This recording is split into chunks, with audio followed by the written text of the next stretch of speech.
ڕووبار و دەریاچەکان مەترسی و شکبوونیان لێ دەکرێت. دەغڵ و دانەکان بە دۆخێکی سەختی بێبارانیدا تێدەپەڕن. مەڕ و ماڵەتەکان لەبەر نەبوونی لەوەڕ کۆچیان پێدەکرێت بۆ کوێستانەکان. هەموو نیشانەکان لەم دەفەرە دەری دەخەن وشکە ساڵی بەڕێوەیە و گەرمیان چاوەڕێی ساڵێکی وشک و سەخت و مەترسیدار دەکات. لە وەرزی بارانبارینی ئەمساڵ بەداخەوە بەهۆی کەمی بارانبارین و هەروەها دابەزینی پلەکانی گەرمان لە وەرزی گەشەی کشتتوکاڵی دەیمی کە ئاکاتە مانگی 2-3 لە شەو بەتایبەتی لە کاتەکانی شەودا پلەکانی گەرما گەیشتە سفری گەشەی ڕۆک کە 6 پلەی سەدیە لەگەڵ کەمی بارانبارین ئەم دووەکارە پێکەوە وای کرد کە کشتتوکاڵی دەیمی لە ناوچە جیاوازەکانی گەرمیان تووشی زەرۆرزیان بێت و ناوچەکە کەوتە بەر مەترسی وشکە ساڵی کشتتوکاڵی دەیمی واتە وشکە ساڵی وەرزێری.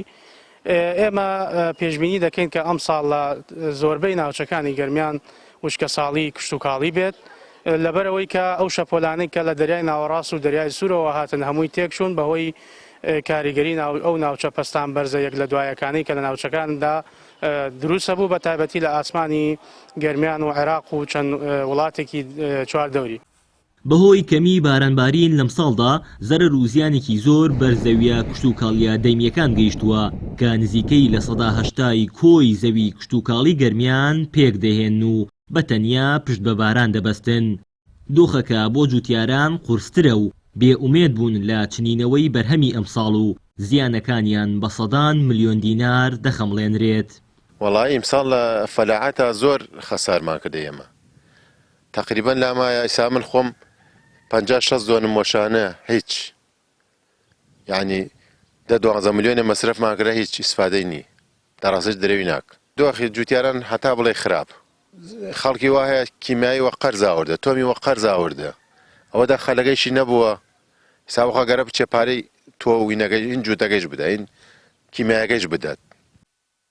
شارەزایەکی بواری سەرچاوەکانی ئاویش هۆشداری لە ڕوودانی کارەساتی ژینگەیی دەدات و دەڵێت دەبێت ئیداری گەرمیان و لایەنە پەیوەندیدارەکان کار بۆ کەمکردنەوەی ئاساوارەکانی وشکە ساڵی بکەن گەرنا داڕوخانی ژینگەیی لێ دەکەوێتەوە کە کاریگەریەکەی بەدەیان ساڵی تر دەمێنێت. ئێمە لە گەرمیانە ساڵانە پێویستمان بە 250 ملیم بارانە بەڵام ئەم ساڵ نیوەی ئەو بڕیشە نەباریوە ئەمە کاریگەری زۆر خراپی ئەبێت لەسەر